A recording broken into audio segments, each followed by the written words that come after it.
हरे Krishna everyone. आज हम श्रीमद् भगवत गीता के 13वें अध्याय के चौथे श्लोक को करने जा रहे हैं। 13वें अध्याय का नाम है, दो नाम है। एक तो प्रभुपाद जी ने दिया है, जिसको हम कहते हैं क्षेत्र क्षेत्रज्ञ, सॉरी, प्रकृति पुरुष चेतना। और एक आपको मिलेगा, बाकी अगर आपको गीता की कोई दूसरी पांडुलिपि पढ़ोगे तो उसमें मिलेगा क्षेत्र क्षेत्रज्ञ विभाग योग। टोटल 35 श्लोक का है। इस चैप्टर में थोड़ा सा फिलोसफिकल है ये, इसको पढ़ने के लिए थोड़ा सा डिटेल में आपको जाना पड़ेगा, फिर ये चैप्टर अच्छे से आपको समझ आएगा। थोड़ी फिलोसफी इस चैप्टर में ज्यादा है। तो कल की क्लास में हम लोगों ने क्या पढ़ा कि 13 चैप्टर से हमारा ज्ञान योग का पाठ शुरू हो रहा है। 13 से लेके 18 तक के जो भगवत गीता के अध्याय हैं, इसमें भगवान ने ज्ञान योग का वर्णन किया है। जो 13 चैप्टर का फर्स्ट श्लोक है वो बहुत सारी पांडुलिपियों में नहीं है, लेकिन प्रभुपाद जी की भगवत गीता में आपको 13.1 श्लोका मिलेगा, बहुत जगह पे नहीं भी मिलेगा। बेसिकली इसमें कोई ज्यादा फर्क नहीं पड़ता, क्योंकि अर्जुन ने 13वें अध्याय में भगवान से 6 प्रश्न पूछे हैं। कौन कौन से प्रश्न पूछे हैं अर्जुन ने?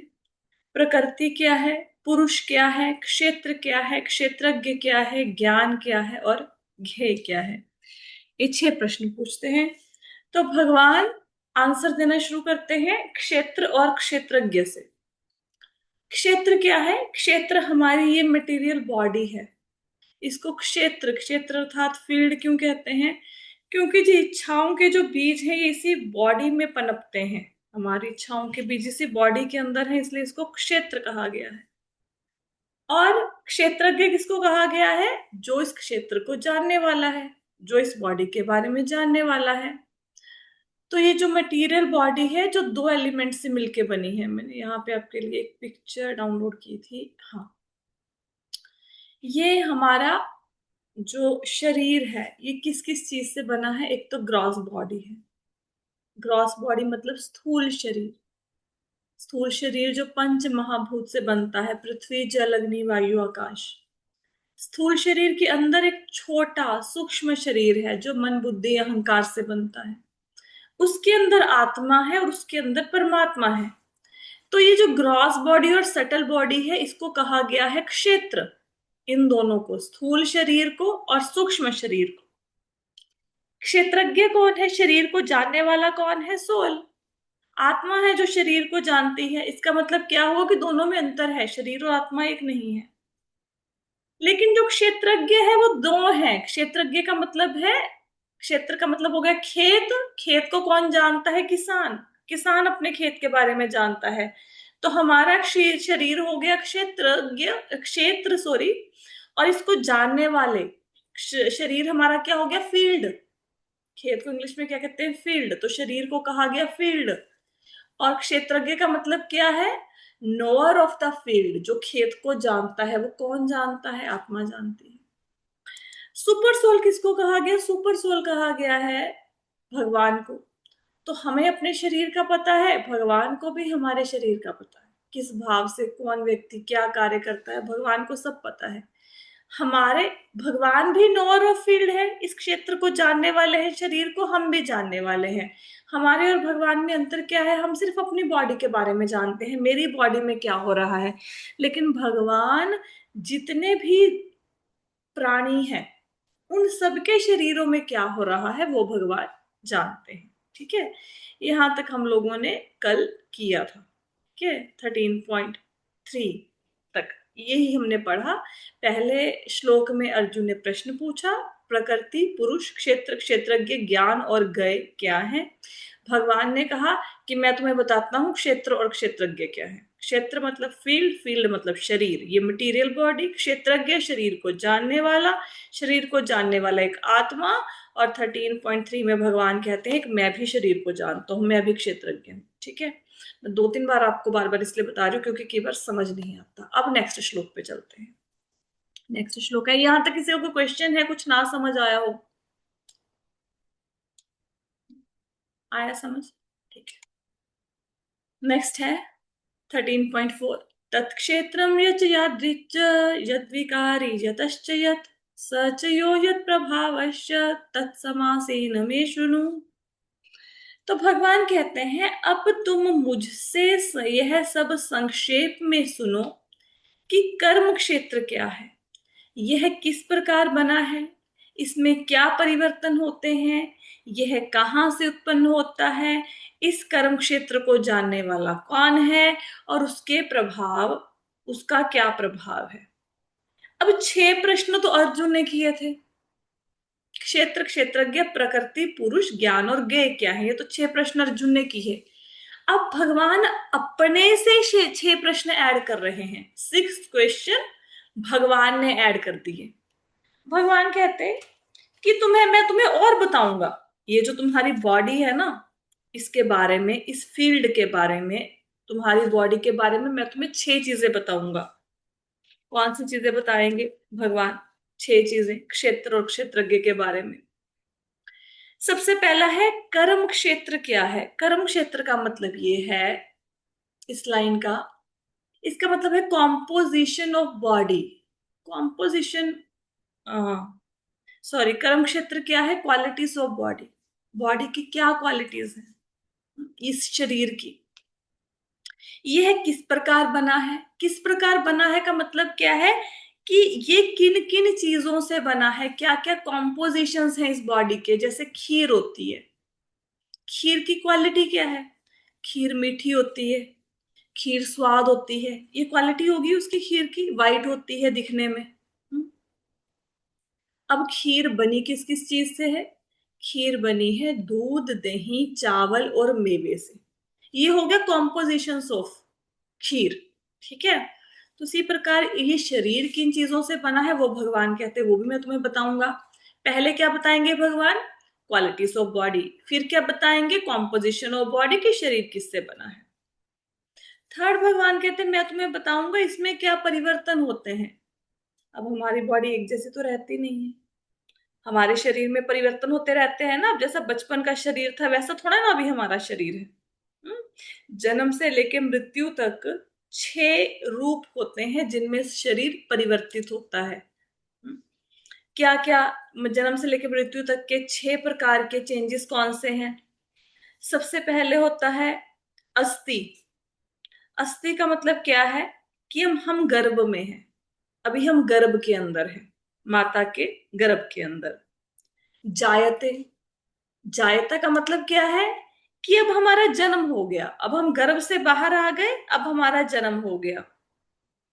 वर्धते, वर्धते मतलब अब हमारा विकास हो गया। ऐसा तो बच्चा छोटा सा होता है ना, 4-5 किलो का बच्चा, छोटा सा उसका बॉडी होता है। अब वो विकसित होता है, उसके शरीर के अंगों का विकास होता है, हाइट बढ़ती है, ग्रोथ होती है। विपरिणमाते, इसका मतलब क्या है? इसका मतलब है प्रजनन। प्रजनन का मतलब है कि अब जो छोटा बच्चा था उसकी शादी होगी, वो अपने जैसी एक संतान को उत्पन्न करेगा। फिर अपक्षीयते, अपक्षीयते मतलब क्या है कि अब ये कमजोर होना शुरू हो जाएगा, बुढ़ापा आना शुरू हो जाएगा इसके ऊपर। विनश्यति, विनश्यति का अर्थ होता है कि अब इस शरीर की मृत्यु हो जाएगी। तो 6 अवस्थाएं कौन सी है? पहले हम गर्भ में हैं, फिर हमारा जन्म हो गया, फिर हमारी बॉडी का विकास हो गया, फिर हमने संतान उत्पन्न करी, फिर हम कमजोर हो गए और फिर हमारी मृत्यु हो गई। तो भगवान इसके बारे में बताएंगे कि बॉडी में क्या क्या परिवर्तन होते हैं, मतलब चेंजेस ऑफ बॉडी, ये भगवान बताएंगे। फिर यह कहां से उत्पन्न होता है, ये जो शरीर है इसका ओरिजिन क्या है, ये कहां से आया। अब गंगा कहाँ से आई? गंगा आई गंगोत्री से, यमुना आई यमुनोत्री से, तो वो उनका उद्गम है, वो उनका स्रोत है। तो ये शरीर कहाँ से आया, ये भी भगवान बताएंगे। इस कर्म क्षेत्र को जानने वाला कौन है, इसका मतलब क्या है? Identity of the knower of the body, कि जो भी इस शरीर को जानता है उसकी आइडेंटिटी क्या है। ठीक है। जैसे मैं बोलूं कि मुझे दिल्ली जाना है, मुझे दिल्ली का पता कौन बताएगा? आप बोलेंगे ये पड़ोस में शर्मा जी रहते हैं, ये आपको दिल्ली का पता बताएंगे। तो शर्मा जी को दिल्ली का पता है कि दिल्ली जाने के लिए क्या रास्ता है, तो वो आइडेंटिटी होगी उनकी, ठीक है। तो हमारे इस जब भी कर्म क्षेत्र की बात आती है, कर्म क्षेत्र का मतलब समझना शरीर की बात हो रही है, क्योंकि शरीर को ही फील्ड कहा गया है, फील्ड मतलब क्षेत्र, ठीक है। तो इसको जानने वाला कौन है, भगवान कहते हैं मैं ये भी बताऊंगा। और उसके प्रभाव क्या है, यत प्रभावश्च, प्रभाव का मतलब क्या है कि जो इस शरीर को जानता है उसके पास कौन कौन सी पावर्स हैं, उसकी पावर क्या है। क्लियर हुआ। पहले श्लोक में अर्जुन ने 6 प्रश्न पूछे, प्रकृति क्या है, पुरुष क्या है, ज्ञान क्या है, गय क्या है, और क्षेत्र क्षेत्रज्ञ क्या है। अर्जुन को भगवान कहते कि मैं तुम्हें क्षेत्र क्षेत्रज्ञ के बारे में छह और चीजें बताऊंगा, ये तुम्हारी बॉडी है इसके बारे में 6 चीजें और बताऊंगा। कौन सी? क्वालिटीज ऑफ बॉडी, शरीर के गुण, कॉम्पोजिशन ऑफ बॉडी, शरीर किससे बना है, चेंजेस ऑफ बॉडी, शरीर में क्या परिवर्तन आते हैं, ओरिजिन ऑफ बॉडी, शरीर कैसे उत्पन्न हुआ, identity of the knower of body, शरीर को कौन जानता है, और शरीर को जानने वाले के क्या प्रभाव है, क्या उसकी पावर्स है। ठीक है, आई होप सो कि यहां तक सबको श्लोक समझ आ गया होगा। नहीं समझ आएगा तो पूछ लेना। 13.5 में भगवान कहते हैं, ऋषिभिर्बहुधा गीतम छंदोभिर्विविधैः पृथक् ब्रह्मसूत्रम पदैश्चैव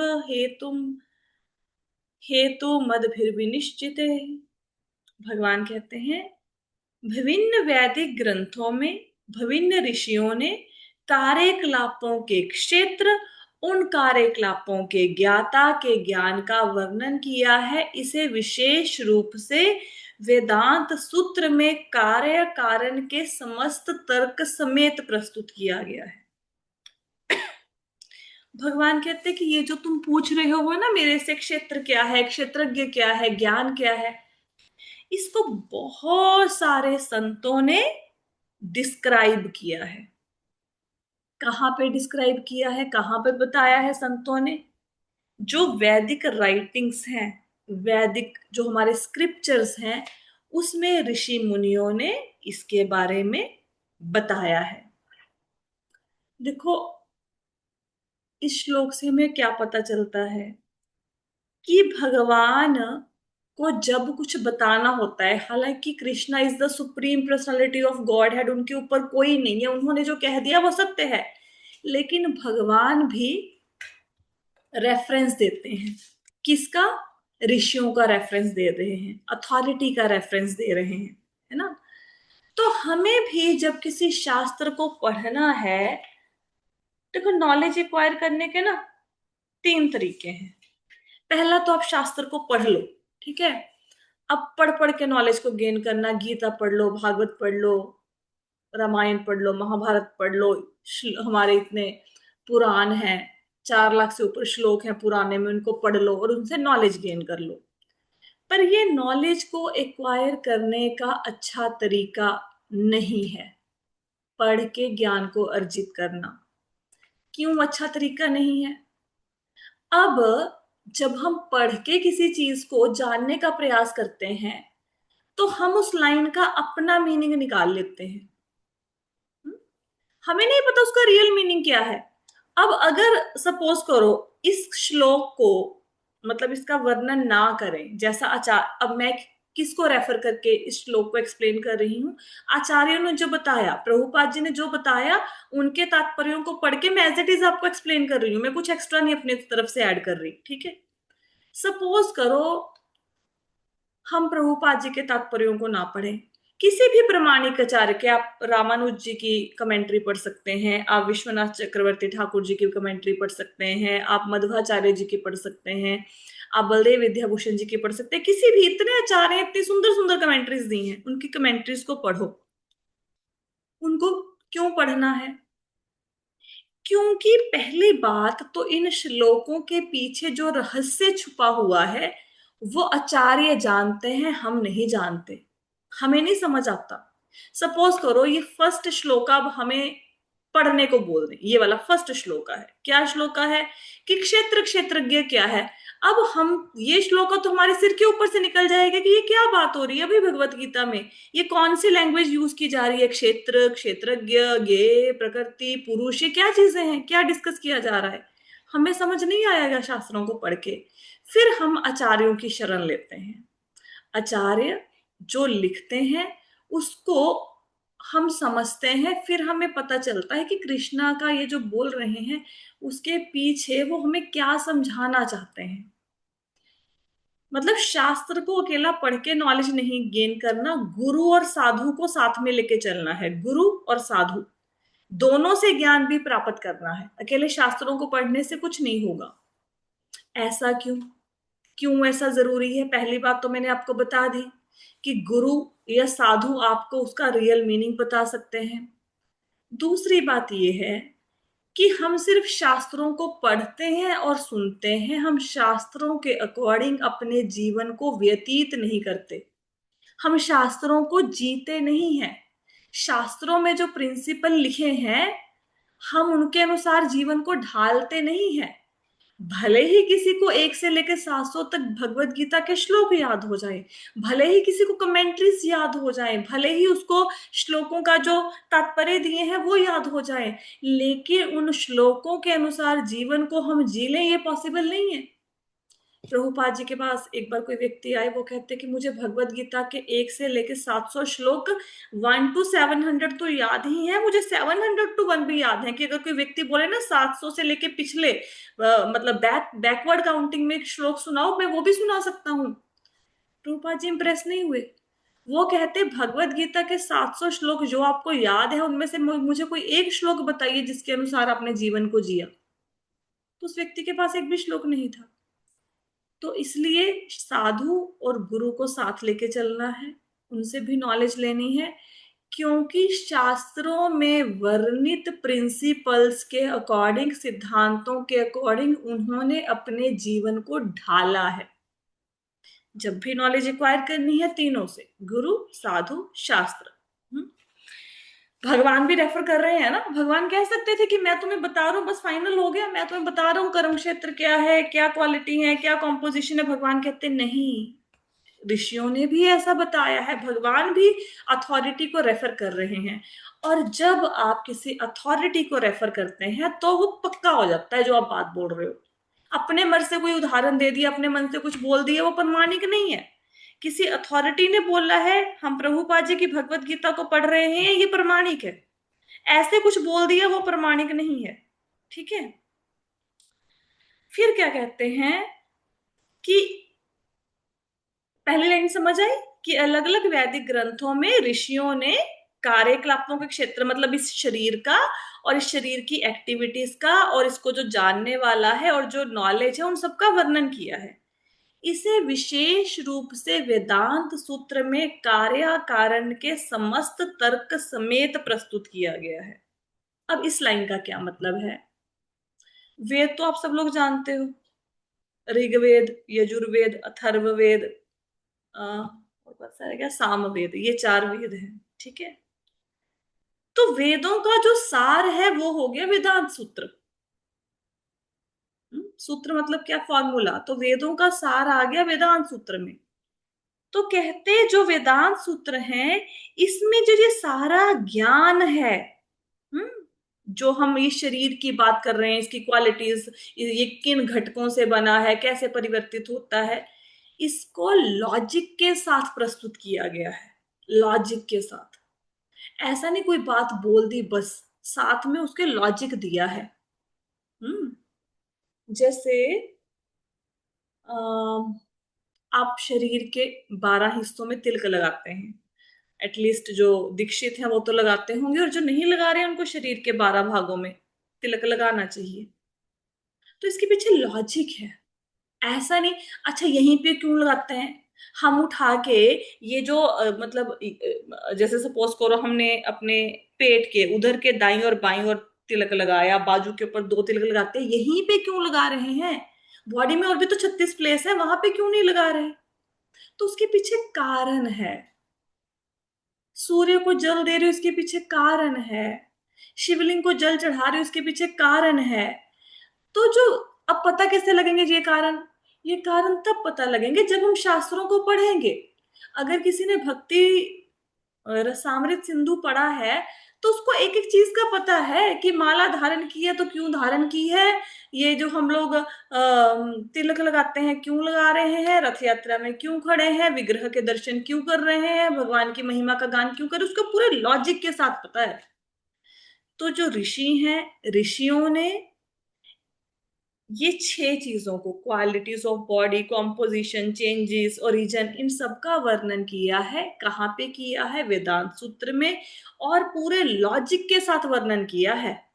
हम्म कार्य कारण के साथ, कॉज एंड इफेक्ट रिलेशनशिप होता है ना, तो उसके साथ प्रस्तुत किया है इस ज्ञान को। ठीक है, ये सबको क्लियर हुआ ये श्लोक? हम्म? अब जब कोई कुछ बोलता नहीं है तो मुझे लगता है कि सबको कुछ आता ही है। कल की क्लास में ना हम लोग क्या करेंगे, मैं आपको ना थोड़ी सी ना टर्म्स बताऊंगी। टर्म मतलब ये पुराण किसको कहते हैं, इतिहास किसको कहते हैं, न्याय किसको कहते हैं, दर्शन किसको कहते हैं। अगर मतलब समय मिला, अगर मैं इसके ऊपर स्लाइड्स प्रिपेयर कर पाई, जैसे आप कहीं बार पढ़ोगे, आप भागवतम पढ़ो, गीता में पढ़ो, उसमें शब्द आता है मीमांस, योग दर्शन, न्याय दर्शन, है ना, इनका मतलब क्या है, वेदांत दर्शन, कोशिश करेंगे उसके थोड़ा सा मीनिंग समझेंगे, कल की क्लास में करेंगे। ठीक है, तो भगवान कहते हैं नॉलेज ऋषियों ने भी दी है और पूरे तर्क के साथ, पूरे लॉजिक के साथ नॉलेज दी हुई है स्क्रिप्चर्स में। आगे चलते हैं। आगे 6वें और 7वें श्लोक में भगवान क्या कहते हैं? पहले 6वां श्लोक। 6वें श्लोक में भगवान अर्जुन को बताएंगे कॉम्पोजिशन ऑफ बॉडी, की बॉडी किन किन चीजों से मिलके बनी है। तो पहले 6वां श्लोक पढ़ते हैं। हालांकि 6वां 7वां श्लोक प्रभुपाद जी की भगवद गीता में इकट्ठा दिया है, एक बार पढ़ लेते हैं फिर अलग अलग समझेंगे। तो 6वां श्लोक है, महाभूतान्यहंकारो बुद्धिरव्यक्तमेव च, इंद्रियाणि दशेकं च पंचचेन्द्रिय गोचर, इच्छा द्वेष सुखम दुखम संघातश्च चेतना धृतिः, एतत् क्षेत्रं समासेन सविकारम उदाहृतम्। तो भगवान कहते हैं पंच महाभूत, अहंकार, बुद्धि, अव्यक्त, तीनों गुणों की अप्रकट अवस्था, 10 इंद्रियां तथा मन, 5 इंद्रिय विषय, इच्छा द्वेष सुख दुख संघात, जीवन के लक्षण, धैर्य, इन सबको संक्षेप में कर्म का क्षेत्र, उसकी अंतः क्रियाएं, विकार कहा जाता है। अब इसमें क्या बताया गया है? पहले तो बॉडी कौन से 24 तत्वों से मिलकर बनी है, उन 24 तत्वों का वर्णन है। 24 तत्वों में सबसे पहले आ जाएंगे आपके पंच महाभूत। भूत का मतलब गोस्ट नहीं है, यहाँ पे वो भूत प्रेतात्मा वाला नहीं है। भू पंच महाभूत जहां पे भी शब्द लिखा आएगा, पहले आपको बताया हुआ है, इसका मतलब है पृथ्वी जल अग्नि वायु आकाश। हमारी बॉडी पृथ्वी जल अग्नि वायु और आकाश से मिलकर बनी है। पता है कैसे बनी है? देखो, जल तत्व कौन सा है बॉडी में, बताओ कौन सा जल तत्व है? अरे, रक्त। जो मतलब खून है ये जल रक्त, तत्व है ना। Blood blood. पसीना आता है, वो पसीना क्या है? वो जल तत्व नहीं है, है ना। अग्नि है। अब आपके पेट में एसिड होता है। जठराग्नि।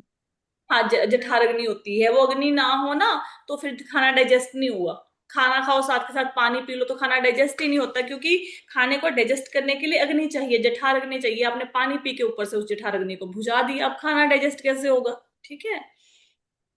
तो पृथ्वी तत्व होता है ना, ये हड्डियां हैं आपकी, मज्जा है ना। फिर और क्या होता है? पृथ्वी जल अग्नि, पृथ्वी जल अग्नि वायु। वायु तो पता ही है, 5 प्रकार की वायु होती है ना। प्राण अपान समान उदान व्ययान आपको बताया हुआ है। आकाश, है ना। तो ईदर भी है हमारी बॉडी में। तो इन पंच महाभूतों से मिलकर बॉडी बनी है। इन पांचों से नहीं, और भी आएंगे। पंच महाभूत समझ आया, पृथ्वी जल अग्नि वायु आकाश। इसके बाद इसके बाद ना मैं थोड़ा आगे चलती हूँ, फिर पीछे पलट के आएंगे। उसके बाद है 10 इंद्रियां। 10 इंद्रियां कौन सी हैं? इसमें 5 तो आगे आपकी कर्म इंद्रियां और 5 आगे ज्ञान इंद्रियां। ज्ञान इंद्रियां कौन सी हैं? नाक, कान, आंख, जीभ, त्वचा, जिससे ज्ञान होता है। काला है, गोरा है, खट्टा है, मीठा है, कठोर है, मुलायम है। ये 5 ज्ञानेंद्रियां हैं जो ज्ञान देती हैं, काम कुछ नहीं करती, बस ज्ञान देती हैं। 5 कर्मेंद्रियां हैं जो एक्चुअल में काम करती हैं। वाक, वाक मतलब वाणी, बोलना। हाथ पैर काम करते हैं ना। और आपके जेनिटल्स, मलमूत्र के पासिंग जो एरियाज हैं, ये होगी कर्मेंद्रिय। 11वीं इंद्री कौन सी है? मन।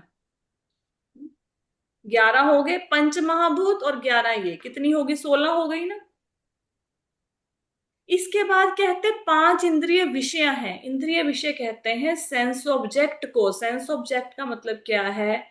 जैसे आंख का विषय है देखना, आंख क्या चाहती है? आंख दृश्य देखना चाहती है, कुछ ना कुछ देखना चाहती है। नाक कुछ ना कुछ सूंघना चाहता है, तो नाक का इंद्रिय विषय हो गया सुगंध। त्वचा किसी ना किसी चीज को छूना चाहती है, तो त्वचा का इंद्रिय विषय हो गया स्पर्श। जीभ, जीभ कुछ ना कुछ, और क्या, आंख कान नाक जीभ, जीभ कुछ ना कुछ स्वाद लेना चाहती है। हम्म। कान, कान कुछ ना कुछ सुनना चाहते हैं, तो शब्द कानों का विषय हो गया, जीभ का विषय होगा स्वाद। तो इसको बोलते हैं इंद्रिय विषय। 5 कर्म इंद्रियां, 5 ज्ञान इंद्रियां, 5 इंद्रिय विषय, और पंच आपके हो गए महाभूत, 20 हो गए। ठीक है। अब ये जो आपकी ग्रॉस बॉडी है, जो सबसे पहले ग्रॉस बॉडी नजर आ रही है ना ऊपर, ये व्हाइट व्हाइट कलर की ग्रॉस बॉडी, ये 20 चीजों से बनी है, ये सारे 20 चीजों से। इसके अंदर है सटल बॉडी, सूक्ष्म शरीर, ये बना है मन बुद्धि अहंकार से। 23 तत्व हो गए, दोनों का बता दिया ना। भगवान क्या कह रहे थे कि मैं आपको कॉम्पोजिशन ऑफ बॉडी बताऊंगा कि बॉडी कैसे बनी है। तो कॉम्पोजिशन ऑफ बॉडी में भगवान ने 24 तत्व बता दिए ना। ठीक है। ग्रॉस बॉडी सटल बॉडी बनी मन बुद्धि अहंकार से। ठीक है। 23 तत्व हो गए। 24वां तत्व कौन सा है? 24वां तत्व हो गया चेतना, कॉन्शियसनेस। ठीक है। यहां पे 24वां तत्व लिया है इन्होंने अव्यक्त को। अव्यक्त क्या होता है? यहां तक सबको समझ आया? पंच महाभूत, इंद्रियां, मन, इंद्रिय विषय, यहां तक समझ आया सबको? हाँ जी माँ। जी माता जी। अव्यक्त क्या होता है? अव्यक्त कहते हैं प्रधान को। आपको बहुत बार भागवतम में, मेनली सेकंड कैंटो में, प्रधान शब्द बार बार आएगा। ये प्रधान किसी ऐसे कमेटी कमेटी के प्रधान की बात नहीं हो रही। ये प्रधान क्या है? आप सबको पता है 3 गुण होते हैं, सतोगुण, रजोगुण और तमोगुण। ये सतो रजो को छोड़ो, पहले सिंपल एग्जांपल लेते हैं। आपने बनानी है खिचड़ी, तो खिचड़ी कैसे बनेगी? चावल चाहिए, दाल चाहिए, पानी चाहिए, तीनों को मिला के खिचड़ी बनेगी। लेकिन अगर आप, इधर चावल पड़े हैं, उतना ही पानी पड़ा है, उतने ही यहाँ पे दाल पड़ी है, ये पड़े हैं, इक्वल अनुपात में पड़े हैं, तो खिचड़ी बन जाएगी? नहीं बनेगी ना कुछ तो उनमें एजिटेशन होएगा ना कुछ तो। गैस चलाओगे, खिचड़ी रखोगे, वो उस थोड़ा आग लगेगा, तभी खिचड़ी बनेगी ना। तो प्रधान में क्या होता है? जहां से सृष्टि की रचना शुरू होती है, उसमें प्रकृति के ये तीनों गुण, सतोगुण, रजोगुण और तमोगुण, 1:1:1 की रेशो में होते हैं, इक्वल अनुपात में होते हैं। हम्म। और प्रकट नहीं होते, अप्रकट अवस्था में होते हैं, मतलब अभी मैनिफेस्ट नहीं हुए। मैनिफेस्ट कैसे समझोगे? प्रकट का मतलब क्या है? आपको मैंने आम का बीज दे दिया, अब आम के बीज को अगर बोओगे तो उसके अंदर से आम का पेड़ निकलेगा, लेकिन अभी तो हाथ में छोटा सा बीज है ना, अभी पेड़ तो प्रकट नहीं हुआ। पेड़ प्रकट होगा कब? होगा जब उसको बो के पानी वगैरह दोगे, उसकी देखभाल करोगे। तो इसको कहते हैं अप्रकट अवस्था। प्रकृति के प्रधान का मतलब होता है, प्रधान में सतोगुण, रजोगुण, तमोगुण इक्वल अनुपात में, इक्वल रेशो में होते हैं, 1:1:1 की रेशो में, सबका इक्वल अनुपात है। और अप्रकट अवस्था में मतलब अभी तक प्रकट नहीं हुए हैं, व्यक्त नहीं हुए हैं, मैनिफेस्ट नहीं हुए हैं, उसको कहते हैं प्रधान। ठीक है। तो ऐसे हमारी बॉडी बनी, कॉम्पोजिशन ऑफ बॉडी हो गया, हमारी बॉडी बन गई, क्षेत्र बन गया, मतलब हमारा बॉडी मतलब मटेरियल बॉडी मतलब क्या हुआ, ग्रॉस बॉडी और सटल बॉडी, स्थूल बॉडी और सूक्ष्म शरीर दोनों को मिला के बन गई हमारी मटेरियल बॉडी। दोनों किससे बने, 24 तत्वों से। 24 तत्व यहाँ पे लिखे हुए हैं। नेक्स्ट क्या बताया भगवान ने, अब 6वें श्लोक में समझ आ गया क्या बताया भगवान ने, कॉम्पोजिशन ऑफ बॉडी, बॉडी किन किन चीजों से मिलके बनी है। 7वें श्लोक से लेके 7वें श्लोक में भगवान अभी क्या बताएंगे कि ये बॉडी में परिवर्तन कैसे आते हैं। बॉडी चेंज हो रही है ना, पहले देखो जब बुढ़े नहीं थे तो झुर्रियां नहीं थी फेस पे, अब झुर्रियां आ गई हैं। बाल पहले काले थे अब सफेद हो गए, दांत अभी टूटने शुरू हो गए। तो बॉडी तो हर क्षण, अब नाखून आज काट दो कल फिर से नाखून आ जाएंगे, है ना। तो बॉडी तो हर क्षण परिवर्तित हो रही है। तो क्या चीजें हैं जिनके कारण बॉडी परिवर्तित हो रही है। तो यहां पे लिखा है इच्छा, द्वेष, सुख, दुख, संघात, जीवन के लक्षण, धैर्य, इन सब को संक्षेप में कर्म का क्षेत्र, उसकी अंतः क्रियाएं, विकार कहा जाता है। इस लाइन का मतलब क्या है, इस लाइन का मतलब ये है, जो पहले 24 तत्व आ गए वो तो कर्म का क्षेत्र हो गए, वो तो आपका खेत हो गया, बॉडी हो गई। अब चेंजेस ऑफ बॉडी में और भी बहुत सारे तत्व हैं, भगवान अभी आगे वर्णन करेंगे। उसमें आता है इच्छा, द्वेष, सुख, दुख, संघात। संघात का मतलब होता है ये जो 24 एलिमेंट अभी बताए हैं ना, इन सबको इकट्ठा, इसके समूह को कह दिया, ठीक है। जीवन के लक्षण, धैर्य, इनके कारण बॉडी में विकार आते हैं। विकार का मतलब होता है चेंजेस आते हैं, बॉडी ट्रांसफॉर्म होती है। बेसिकली ये सब कुछ कहां से कनेक्टेड है, ये जो मन बुद्धि अहंकार वाली सटल बॉडी है ना, इससे कनेक्टेड है। जब सटल बॉडी में चेंजेस आएंगे तो आपकी ग्रॉस बॉडी इंपैक्ट करेगी। कैसे समझोगे उसको, सटल बॉडी किससे बनी, मन बुद्धि अहंकार से, ठीक है। अब आपके मन में किसी के लिए गुस्सा आया, बड़ा गुस्सा आ रहा है, तो क्या होगा, ग्रॉस बॉडी में कैसे चेंज आएगा, आपकी आंखें रेड होनी शुरू हो जाएंगी, बॉडी कांपने लगेगी, है ना। अब आपको बाहरी तौर पे सब कुछ ठीक दिख रहा है, अंदर ही अंदर आप गालियां निकाले जा रहे हैं किसी को भी, सास को, बहू को, बेटे को, बेटी को, पति को, जिस मर्जी को, मतलब इंटरनली किसको क्या बोलते हैं उसको, कुड़ना, कुड़ना बोलते हैं ना हिंदी में। और भी इंग्लिश में क्या शब्द बोलते हैं इसको, क्रिब करना, कुड़ी जाना सारा दिन, है ना। अंदर, ये बाहर कुछ नहीं है, बाहर से बिल्कुल अच्छे खासे नजर आओगे, बड़े नहा धो के, बड़ा तिलक विलक लगा के बड़े सुंदर नजर आ रहे हैं। अब ये सटल बॉडी बेचारी परेशान है, ये शांति नहीं हो पा रही। सटल बॉडी में आई फ्रस्ट्रेशन, बड़ी फ्रस्ट्रेशन है अंदर। तो क्या करोगे, अब आप जोर से बॉल को किक कर दोगे, है ना। कई बार आपने देखा होगा ना, किसी को गुस्सा आता है, उठाता है, प्लेट को फोड़ देता है। अब ये परिवर्तन जो अंदर आ रहे हैं ना मन के अंदर, ये ग्रॉस बॉडी को इम्पैक्ट करते हैं। जैसे आपके मन के विचार हैं उसका प्रभाव आपकी ग्रॉस बॉडी पे आएगा ही आएगा। आप ना कभी देखना, अपने आसपास देखना, जो लोग सारा दिन सड़ते कुड़ते रहते हैं ना सारा दिन, उनको शारीरिक बीमारियां लग जाती हैं बहुत जल्दी, उम्र से पहले। कुछ बंदे होते हैं मस्त मुल्ला, उनके लिए आग लग जाए उनको कोई परवाह ही नहीं है, उनके मन पे कोई प्रभाव ही नहीं है, आप देखोगे उनको जल्दी बीमारियां नहीं लगती। हम्म। तो ये मन अगर शांत नहीं है, ये इंटरनल बॉडी में, सटल बॉडी में जो हो रहा है, उसका प्रभाव आपकी ग्रॉस बॉडी पे पड़ जाता है।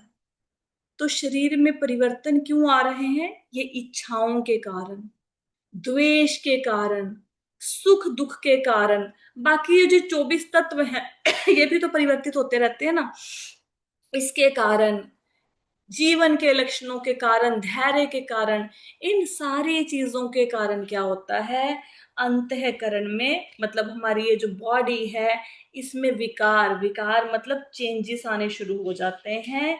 ये जो मेटीरियल बॉडी है ये ट्रांसफॉर्म होना, चेंज होना शुरू कर देती है, ठीक है। अब ये जो 24 तत्व बताए आपको, इसका एनालिसिस भक्त भी करते हैं, और इसका एनालिसिस वैज्ञानिक भी करते हैं कि शरीर कैसे बना है, मायावादी भी करते हैं। कुछ लोग ऐसे ही सांख्य फिलॉसफी का अध्ययन करते हैं 24 तत्वों का, कि शरीर कैसे बना है। अब उनमें और भक्तों में फर्क क्या है? भागवतम में भी भगवान कपिल की जब आप पढ़ेंगे, थर्ड कैंटो में भगवान कपिल ने देवहूति अपनी माता से इन 24 तत्वों का डिटेल में वर्णन किया है। वहां पे आपको पढ़ने को मिलेगा। तो वो लोग जो स्टडी कर रहे हैं, वैज्ञानिक जो स्टडी कर रहे हैं, और एक डिवोटी भी स्टडी कर रहा है 24 तत्वों को, भागवतम पढ़ रहा है, भागवतम में 24 तत्व पढ़ रहा है, गीता में 24 तत्व पढ़ रहा है, तो इन दोनों में अंतर क्या है? पढ़ तो वो भी रहे हैं, पढ़ हम भी रहे हैं। वो अंतर हम कल जानेंगे। ठीक है, आज तो समय होने वाला है। चैप्टर थोड़ा सा फिलॉसफी वाला है, कुछ नहीं समझ आया तो कल पूछ लेना। ठीक है, तो आज की क्लास को हम यहीं पे विराम देते हैं। हरे कृष्ण।